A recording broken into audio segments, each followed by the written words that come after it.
Okay, well, today is week 11 update. We're going to talk about this week 11. We got 3 weeks left in this semester, and then we're going to start the next semester, which is going to be really fun. So maybe I'll tease next semester here at the end of this video, probably.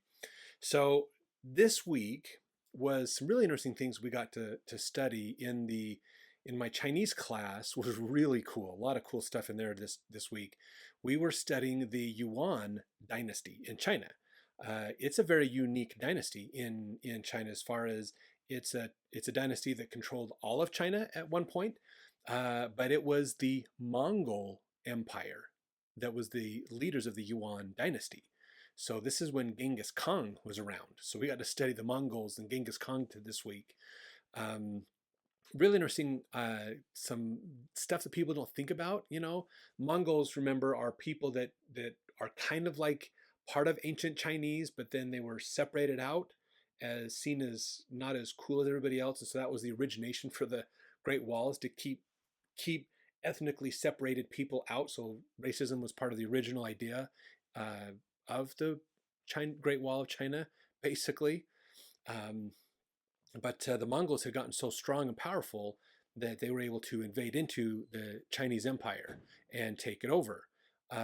So it was just really fascinating as they took it over.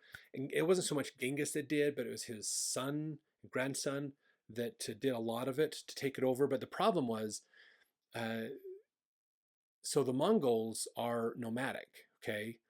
They travel a lot. They move around with weather and seasons. They follow the herd around, basically. So they're really good at attacking and then plundering and then going back home. So when they took over China, they're going, oh crap, now we have to run the darn place. So they didn't just retreat and go back to Mongolia with their treasures. They stayed in China and they started to run China. Um, and that's the Yuan dynasty. And so they tried to make changes to how China was running and doing things that has influenced China since then. Um, Genghis Khan controlled the largest inland empire ever built in the world. Rome never ever came near to the amount of landmass that the Mongols controlled, because they had all of China, they had Korean Peninsula as well. They had like Mongolia, they had up into Siberia, they had Russia, they had almost down to like India. So India and Vietnam, Cambodia, those places did not get taken over by the Mongol. Tibet was basically not so much Mongolian, but all the way over to like the Black Sea. In fact, the Mongols fought for a city on Crimea. Now that might sound familiar. That's the island in Ukraine that Russia basically took back from them in 2014. They've been fighting in this latest Ukrainian war about as well. The Mongols were invading Crimea and trying to take it over, and then the Black Plague hit, and the Mongols basically couldn't. They lost their leader, and so they had to retreat to go reappoint a new leader. Um, but that's how far they made it. They made it over to like the Black Sea area. So, extreme Eastern Europe is as far as they made it, basically. But that's huge, huge landmass that they had. Interestingly enough, they kind of reestablished the Silk Road. It kind of died back a little bit, but then they really established more of it because they're so nomadic. There's a lot of trade going on with them. What I didn't know was the Black Plague that we hear about in Europe. People are like, man, that Black Plague killed like a third of all the people in Europe. I mean, it was devastating. We lots of stories from the Dark Ages about that. But it actually originated in southern China. This is really interesting. Southern China, where it's really moist and wet and a lot of marshlands and things, but abundance of food grown. It started there and it devastated China. So about a third of their population died with the Black Plague. So it devastated China about 20 years before it devastated Europe. We just don't hear about it, basically, because it was during the Mongol Empire, and they didn't do lots of ideal records and record keeping and stuff. But it spread through China and decimated their populations, and because of all the trading back and forth, it made it over to Europe. In fact, that battle in Crimea it got there. The Mongols brought it there. A bunch of them died. Their leader died, so they had to retreat to go get a new leader. And then they never came back. But the Black Plague stayed, infected people in Ukraine and Crimea and that area. And then they made it over on boats to Italy, and then infected in Italy, and then just became a super spreader event after that through the rest of Europe. So it actually originated from the bubonic plague, the Black Death, originated from southern China. So that was kind of an interesting thing to look at. Now, I wouldn't recommend making any assumptions about, oh yeah, another plague from China. Um, that was a bacteria infection, not a viral infection. And things happen sometimes that cause, they all start somewhere. And that's just where it started. A lot of diseases actually originate over there. Bird flus, a lot of those SARS, those kinds of things have come from that area. Um, yeah, but I didn't realize that the Black Plague could come from there. So that was kind of an interesting thing. Um, so the Mongols changed a lot of Chinese history. They switched some of the language around. China, we've talked about the examination system in the past. They had like an exam. You had to study a lot of Confucianism ideas to get a job in the government. They kind of took away that, and was interesting. Even Genghis Khan, when doing his uniting the Mongols, so the Mongols were a bunch of tribal groups. So we can think of similar to like Afghanistan, it was tribalism. And they were fighting amongst themselves for gaining power and resources and things. So what Genghis Khan did was, when he came around and became the leader of his tribe, he went to other tribes diplomatically and said, look, let's form an alliance. If you get attacked, we'll come to your defense. If we get attacked, you come to our defense. And they said, okay, great. I like this. You're a really great warrior. It's good to have you in my back pocket. So he built alliances with several tribes. And then basically when they got attacked from the other tribes, they would all fight together, and they unified under Genghis Khan. One of the other things that he did that was interesting was, back then, to gain status, you had to survive a battle, go into battle, fight, and live. If you did that, you were able to rise up in status. And there was a lot of favoritism to family members and other things that were happening. So what Genghis did is he actually put meritocracy in place. And what that means is he started rewarding the efforts of his soldiers. So they wanted to do more good stuff for him because he was rewarding them. He was giving them more money. He gave them more land and resources. So when they would plunder places, he would take some for himself and then divide the bulk of it to his army. And so the people who were in his army were being way better taken care of than the other tribes. So the other tribes were actually defecting to his tribe because they liked that his army was taking care of more people. So he didn't just literally destroy everybody else or take them over by force. Some he did, but he did a lot of like diplomatic efforts and other things like that to encourage people to follow him and stay loyal to him. He was able to get the Mongol Empire together. He dominated into China, dominated across the eastern area. They ran into problems with like famines and droughts, where the main areas in Mongolia were struggling. The grasslands weren't growing, so they moved to, that's a big reason why they moved west, was to look for more fertile land. And then they eventually ran into Rome. And interestingly enough, when they found Rome, this isn't part of our history from this week, but when they found Rome, this is something I studied on my own. When the Mongolian army found Rome, they realized that Rome was weak. Rome had a standing army. Rome had basically told all their citizens, because we have a standing army, none of you need swords, so turn in all your weapons.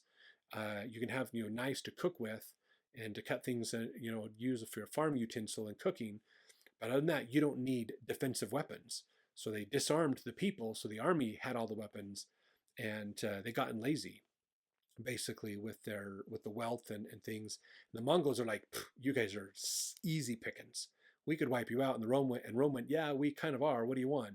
And they said, I'll tell you what, pay us, send us gold, and we'll leave you alone. So they basically blackmailed Rome, and that's where a lot of Roman wealth went to, is they're paying off the Mongols to keep them from destroying Rome.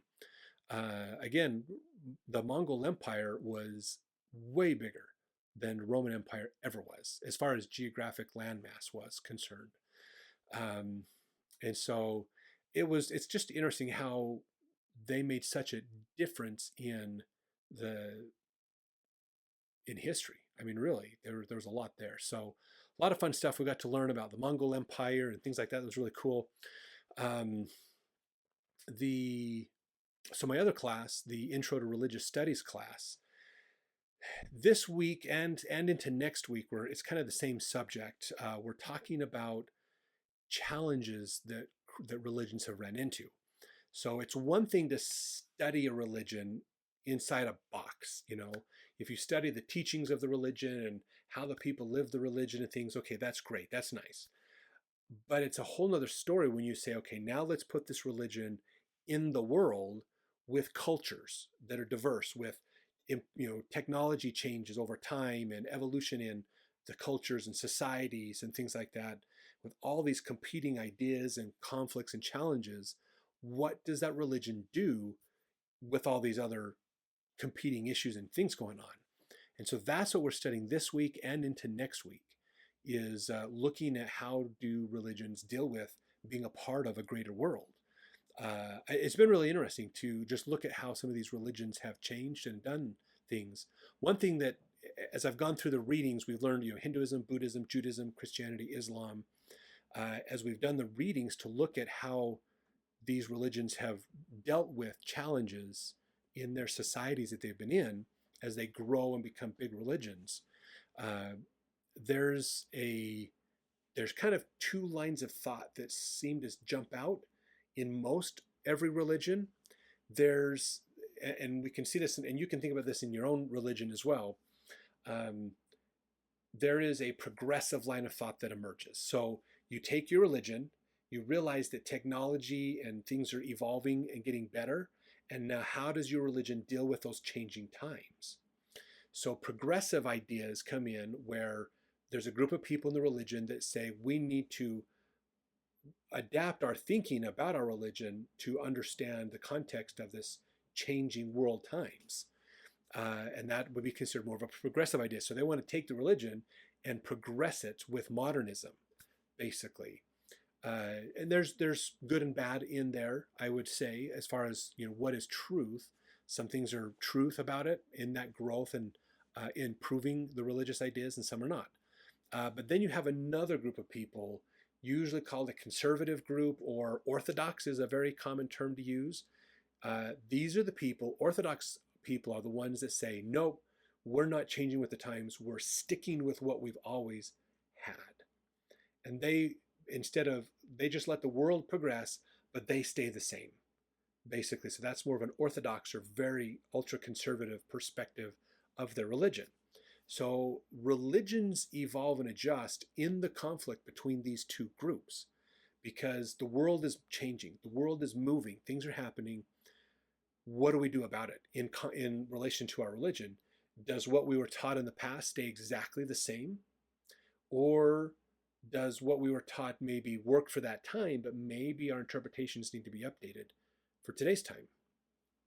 And so you have these competing groups that go back and forth in the religion to try to understand what should we do. So we got to study some of that in particulars. Like a good classic example is Christianity and science. So for most of Christian history, the Bible has been the major source of understanding science. We didn't have archaeology and botany and biology and geology and all these things that we have today. For most of Christian history, those weren't really things, basically. So the understanding science came from understanding the Bible. God created everything. God controls everything. God causes storms to come up, not because of patterns of movements of air and air temperatures and high pressure and low pressure, but because of blessing people or cursing people. The whole idea of creation, those kinds of things. So they used the scriptures as their basis for science. Well, as science progressed and started to become its own thing, not just something that a couple people like Da Vinci or those guys dabble in, but something that becomes more widely understood and used, there became a challenge in science. So a classic example of this in the debate of religion and science is evolution versus creationism. So science would tell you there is evidence that things change over time. There is an evolution to things. And some people have taken that to the degree of not just a concept, but that's the reason that explains everything. That we started as single cell organisms, then moved to more complex multi-cell organisms, then to some kind of a fish type idea, and then an amphibian, and then animals, and then primates, and then humans. We've progressed through all these stages, and it's taken millions and millions of years to get there. That's what most people think of the law of evolution. What Charles Darwin talked about. Incidentally, Charles Darwin was a Christian, basically, when he wrote his works and did his things. So he wasn't necessarily saying there was no God. He was saying, here's something that I'm scientifically understanding, but I don't know how to reconcile it with God. So a lot of religionists believed that it's an either-or situation. Either creation is true, the Bible is perfect and true, or it's not, and science is true. So those who really orthodoxly stood by the Bible, saying the Bible is absolute, it's the perfect authority, it's univocal, it's the ultimate say on everything, then they're not willing to look at other ideas. And so they focused on it's either creationism or evolutionism. You can't have both. And so then they dug in their heels, and that has caused some fighting back and forth. There's a lot of people who believe that creation and evolution have good points, and maybe there's a middle ground in there somewhere. Some people take the Bible literally to say that creation happened in 6 days to God. So, 1,000 years to man is a day to God. So it took 6,000 years to create the earth, and we've only been around for 3,000 or 4,000 years total. So the earth is maybe 10-ish thousand years old. Whereas the scientists are going, but these natural rock processes are millions of years in development. So who's right, who's wrong? I think that's the wrong answer, wrong question to ask. It's not a binary. It's more of, how do you look for what is the truth? That's a whole nother ball of wax that we don't have time to get into on this video. But that's what we've been studying, is like how religions have dealt with change over time. Do they stay the same? Do they stay rigid to what they've believed, or have they been willing to progress? So that was just a good example. Like Christianity and science is one that most people will understand. So that was really fun. So next week we'll have more on update on this as we continue to study that, plus whole nother dynasty we get to learn next week as well in the Chinese class. So we'll see you then.